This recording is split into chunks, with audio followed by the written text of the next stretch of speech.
اللہ کو پا لینے والا کبھی نہ ہارا اور اللہ کو کھو دینے والا کبھی نہ جیتا۔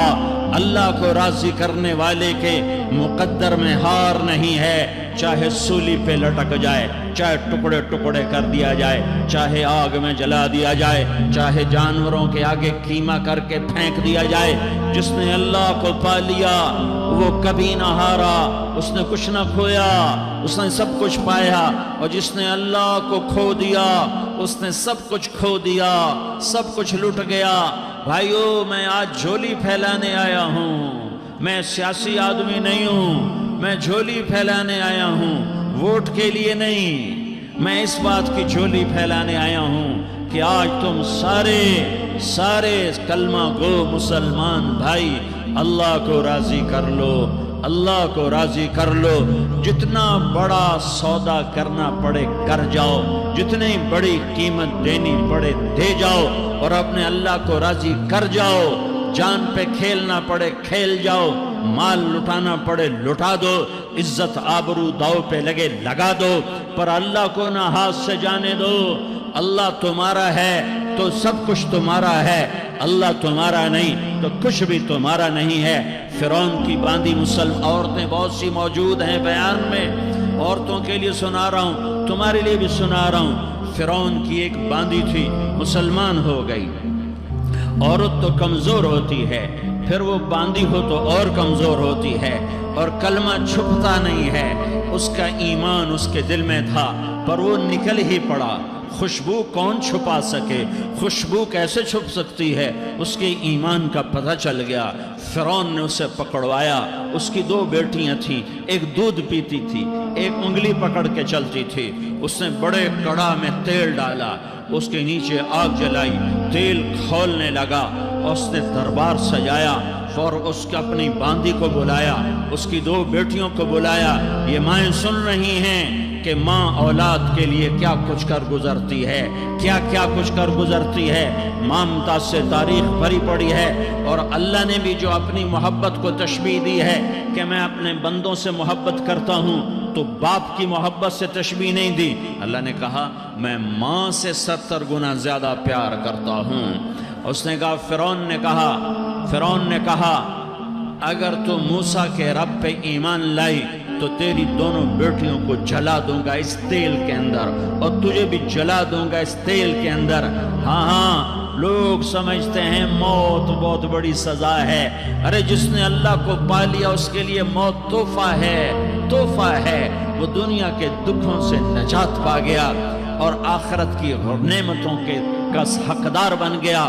تو فرعون کی باندھی نے کہا فرعون یہ تو میری 2 ہیں، اگر میرے پاس اور ہوتی، میرے پاس 100 ہوتی تو میں 100 بھی اللہ کے نام پہ قربان کر دیتی۔ فقض ما انت قاض، کر جو تجھے کرنا ہے۔ انہوں نے بڑی بیٹی کو پکڑا، انہوں نے کہا اماں ہائے اس ماں سے پوچھو جس کے آگے جلتا ہوا تیل اور اس کی بیٹی کو ڈالا جا رہا ہو، اور وہ اماں کہے، اور اس کا ایک بول ماں کا، ایک بول بیٹی کی جان بچا سکتا ہو۔ کلمہ کفر کہہ جا، گھر میں جا کے توبہ کر لے، معاف ہو جائے گا۔ میں قربان جاؤں۔ ایک مقام ایمان کا ایسا آتا ہے کہ قربان ہونا زیادہ محبوب ہو جاتا ہے جان بچانے سے۔ انہوں نے کہا اماں، انہوں نے کہا بیٹی صبر، اللہ کے نام پہ قربان ہو جا۔ ادھر آ ستمگر، ہنر آزمائیں تو تیر آزما، ہم جگر آزمائیں آہ نہ کر لبوں کو سی، عشق ہے دل لگی نہیں، سینے پہ تیر کھائے جا، آگے قدم بڑھائے جا، یا تبان حال سے کہہ دے کہ ہاں ستائے جا۔ ہاں عشق کی آگ ایسے ہی بھڑکتی ہے، شمع ایسے ہی فروزاں ہوتی ہیں، یہ کمکمیں تو بجھ جاتے ہیں، لیکن یہ ایمان والے جو شمع جلا گئے یہ آج تک روشن ہیں، جن کی روشنی میں چلنے والوں کو راستہ مل رہا ہے۔ انہیں بڑی بچی کو پکڑا، ٹانگوں سے پکڑ کے یوں ڈالا، وہ ہائے کرتی گئی اور وہ چٹک گئی اور وہ جل گئی اور وہ بھن گئی مچھلی کی طرح، تلی گئی مچھلی کی طرح۔ ماں ہے، اس کا کلیجہ پھٹ گیا لیکن آنکھوں سے آنسو کا ایک قطرہ نہیں نکلا۔ صبر دیکھنا ہو تو اسے دیکھو، صبر پڑھنے سے نہیں آتا، اسے دیکھو ایک قطرہ نہیں نکلا تو اس نے کلیجہ پھٹ گیا۔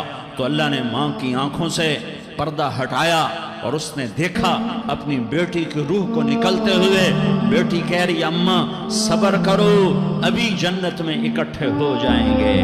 پھر انہیں چھوٹی بچی کو پکڑا، دودھ پیتی، جسے پتہ بھی نہیں میرے ساتھ کیا ہونے والا ہے، اس کی تو آہ بھی نہ نکل سکی، اور اسے انہوں نے تیل میں ڈال دیا اور وہ جل کے کوئلہ ہو گئی۔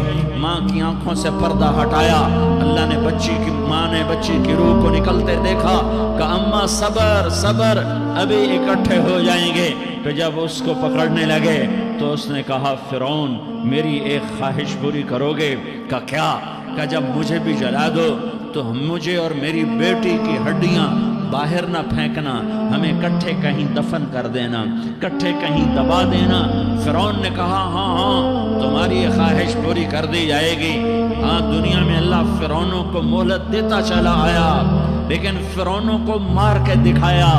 نمرودوں کو مہلت دیتا چلا آیا، پھر نمرودوں کو مار کے دکھایا۔ قارونوں کو مہلت دی، پھر قارونوں کو مار کے دکھایا۔ پھر جنت اور جہنم کا نظام بنایا۔ پھر ایک دن مجھے بھی کھڑا کرے گا اور تمہیں بھی کھڑا کرے گا۔ پھر ایک طبقہ جنت کا حقدار بنے گا، ایک طبقہ آگ کا حقدار بنے گا۔ پھینک دیا، جل گئی، ہڈیاں نکل آئیں۔ انہیں ہڈیوں کو اٹھا کر زمین میں دبا دیا۔ 2000 سال گزر گئے۔ میرا نبی دنیا میں موسیٰ علیہ السلام کے 2000 سال بعد آتے ہیں اور آپ معراج پہ چلتے ہیں۔ جب آپ بیت المقدس سے معراج کو اٹھے تو آپ کو زمین سے جنت کی خوشبو آئی، تو آپ نے ارشاد فرمایا جبریل میں جنت کی خوشبو سونگھ رہا ہوں، یہ کہاں سے آ رہی ہے؟ تو آپ نے جبریل نے عرض کی یا رسول اللہ فرعون کی باندی اپنی بیٹیوں کے ساتھ، اپنی ہڈیوں کے ساتھ جس جگہ پر دفن ہے، جس دن اسے دفن کیا گیا تھا اس دن سے آج تک یہ خوشبو آ رہی ہے، اور یہ قیامت تک خوشبودار رہے گا۔ یہ زمین کا ٹکڑا کہ یہاں وہ دفن ہے جس نے اللہ کے ساتھ سودا کر لیا۔ اللہ سے سودا کر لو، اللہ سے سودا کر لو۔ یہ سودا حسین نے کیا اللہ کے ساتھ، ایک سودا یزید نے کیا، اس نے خون بہایا، اس نے ظلم کیا۔ ارے ظالم کبھی ہرا نہیں ہوتا اور مظلوم کبھی خشک نہیں ہوتا، ظالم پہ کبھی بہار نہیں آتی اور مظلوم پہ کبھی خزاں نہیں آتی۔ اللہ ظالم کو مہلت ضرور دیتا ہے، لیکن ایک دن ہے جب اللہ جنت کو سجائے گا اور جہنم کو بھڑکائے گا اور ترازو کو لٹکائے گا اور پل صراط کو قائم کرے گا اور اپنے عرش کو لائے گا اور خود فرشتوں کو بلائے گا۔ پھر طارق جمیل کو قبر سے اٹھائے گا، سردار عزیر کو قبر سے اٹھائے گا، زید عمر بکر کو قبر سے اٹھائے گا۔ پھر مجھ سے سوال کرے گا میں نے تمہیں دنیا میں عزت دی، مال دیا، بتا آج میرے لیے کیا کر کے لایا ہے؟ بولو آج کیا کر کے لائے ہو؟ یا اللہ کی قیامت سے ٹکر لے جاؤ، یا اللہ کی جہنم کو پانی سے بجھا دو، یا اللہ کی جنت کو آگ لگا دو، یا قبر میں جانے سے انکار کر دو، یا موت سے لڑنے کی طاقت دکھا دو، یا یہ طرز زندگی چھوڑو جس نے ہمیں ہلاک کر دیا، اللہ کے سامنے رسوا کر دیا۔ موت ہے، جنت ہے، جہنم ہے، آخرت ہے، اللہ ہے، رسالت ہے، محمد مصطفیٰ کی ہستی ہے جو تمہارے لیے پس گیا، لٹ گیا، دان توڑوائے، خون ہوا۔ جاؤ چلو میرے ساتھ، میں تمہیں طائف کے پہاڑوں میں لے جاؤں اور میں تمہیں وہاں کھڑ کے سوال کروں، کاش طائف کے پہاڑوں کی زبان ہوتی تو وہ سب سے پہلے تمہیں لان تان کرتا۔ ارے تمہیں شرم نہ آئی کہ تمہارا نبی تمہارے لیے خون و خون ہو گیا؟ اس کے 2 دفعہ آسمان کے فرشتے روئے ہیں، 2 دفعہ آسمان کے فرشتے روئے ہیں۔ ایک 4000 سال پہلے جب ابراہیم بوڑھا باپ، 96 سال کی عمر اور 6 سال کا بچہ، اور حکم دیا جا رہا ہے دشمن کے گلے پہ چھری چلانا تو بڑا آسان ہے کہ انسان جب وحشی بن جاتا ہے، جانور بن جاتا ہے، سانپ بن جاتا ہے تو اسے ڈسنے میں کوئی آر نہیں ہوتا، اسے کاٹنے میں کوئی آر نہیں ہوتا، لیکن سامنے تو اسماعیل کھڑا ہے، 86 سال کی عمر میں بیٹا ملا اور باپ 92-94 سال کا بوڑھا ہو گیا، اور میرا رب کہتا ہے ابراہیم اسماعیل کی گردن پہ چھری چلا دے، میں دیکھنا چاہتا ہوں تو میرا ہے یا اسماعیل کا ہے، تیرے دل میں ہوں یا اسماعیل ہے؟ کہ میرے رب ہزاروں اسماعیل تجھ پہ قربان کر دوں۔ چھری اٹھائی، فلسطین سے چلے اور پہنچے مکہ مکرمہ، بیوی سے کہا بچے کو تیار کرا دو، سیر کرانے لے جا رہا ہوں، بچے کو تیار کرایا۔ آج پہلی دفعہ بچہ باپ کو دیکھ رہا ہے، انگلی پکڑ کے اچھلتا ہوا جا رہا ہے، میرا ابا مجھے